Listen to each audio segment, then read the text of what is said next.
As a tradition, the college selects an outstanding student to address his or her fellow graduates. Kevin Fritz, a graduating senior in the Department of Kinesiology and Community Health, has been selected to address this year's convocation.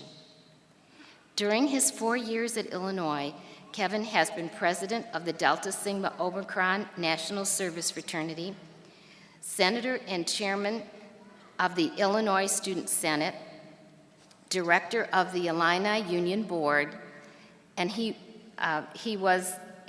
just ended his term as president of Future Healthcare Executives, the college's largest student organization. Kevin has also served as a free health clinic researcher and a teaching assistant for several community health classes. Among his many accomplishments, in 2008, he was selected from over 200 applicants nationwide as one of 8 students to serve as a health policy intern in the office of then Senator Barack Obama in Washington, D.C. Next year, he will begin his studies at Washington University School of Law in St. Louis. Please join me in welcoming Kevin Fritz.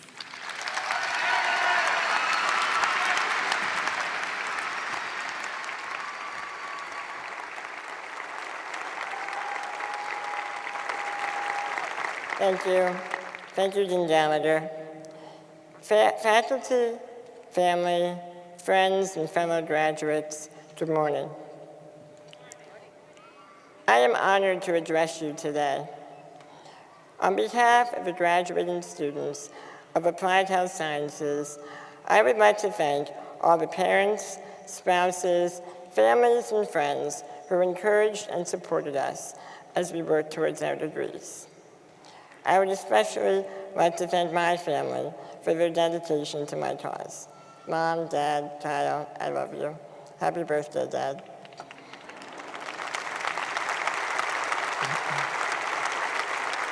I would also like to thank all the department secretaries and other staff members who always seem to be there when confused students needed help. And finally, I would like to thank the University of Illinois faculty who served as our instructors, mentors, and friends. Well, here we are. I can't tell you how many times I sat here in Assembly Hall during a basketball game or a Illini Union Board musical and imagined being on this stage, receiving my diploma, wearing a blue dress for the first time, and officially finishing my career at Illinois. And finally, we're here. Today, our minds are filled with memories, happy, sad, frustrating, and even humorous. I have a memory of laughter and those famous all-nighters at Granger. There we were yet again on a Sunday night, cramming for that test, but all we could really focus on was checking our Facebook. Oh, the priorities. It's like, I knew I had the 250 test, but I had to know if Susie and Bobby were still together. It's not official until it's Facebook official. I also have a memory of acceptance. Before college, I never really fit in. But once I came to U of I, like so many of the graduates here today, I was finally able to find my niche and be myself. I became comfortable with who I am, and it is such a great memory to reminisce on. And I have a memory of failure. Failing an exam, failing a loved one, failing to be the person I knew I could be. We all experience failure, which is often hard to forget. We continue to learn from its memories and grow stronger. I also take with me those memories of the critical events that impacted us all these past few years. We'll always remember going to the Rose Bowl or having 2 consecutive snow days, marking the first time classes have been canceled since 1979.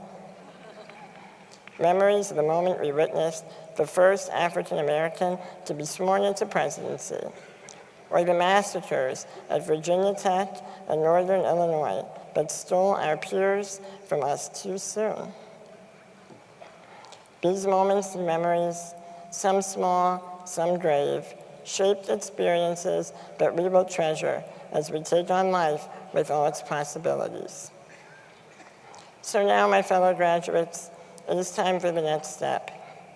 What happens when the memory of today and the excitement fades and also becomes just a memory? How will we hold on to what we find precious now? How will we continue to move forward in our careers and in life with the same passion and joy that we feel today? You know, if I had 20 years of experience and 3 advanced degrees, I could probably tell you how to run a Fortune 500 company or even win the Nobel Peace Prize. I could maybe give you advice about how to land that first job, diversify your portfolio, or even talk you out of a parking ticket. But the point is, class of 2010, I'm a student, just like you. So what I want to share with you is something that keeps me going whenever I feel lost. All of us in the College of Applied Health Sciences share a common goal: to build a better tomorrow. It's not only about having good grades and filling your resume, but also that you give hope to others in the world. Hope for people with disabilities. Hope for the development of healthy communities. And hope into improving the quality of life for people of all ages and cultures. We are a class like number 4. We graduate in a time of uncertainty and face more employment obstacles than any other graduates in many years. Okay, don't even get me started on that healthcare reform. But in the face of all this adversity, we bring hope and rise above it and find opportunity in every difficulty. When I speak of hope, I think of this as something that's real, not hypothetical. You may be familiar with the Greek myth of Pandora's box. As the story goes, Pandora opened this box that contained all the ills, evils, and sufferings of mankind. He closed the box, but not soon enough to keep these plagues out. All seemed lost until it was discovered that one thing remained.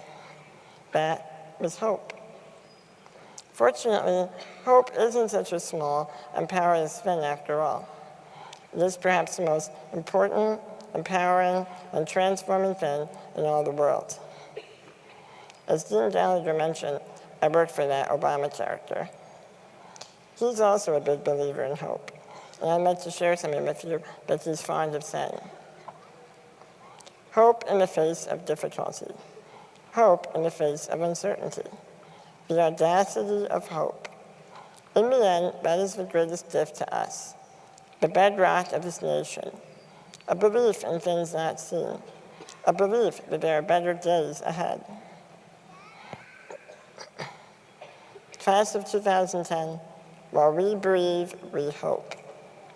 Whether you're in kinesiology, community health, recreation, sport and tourism, speech and hearing science, or eye health, our studies address some of society's most critical issues. And now we are prepared to accomplish our goal. I have hope that we will. Thank you so much, and congratulations, class of 2010.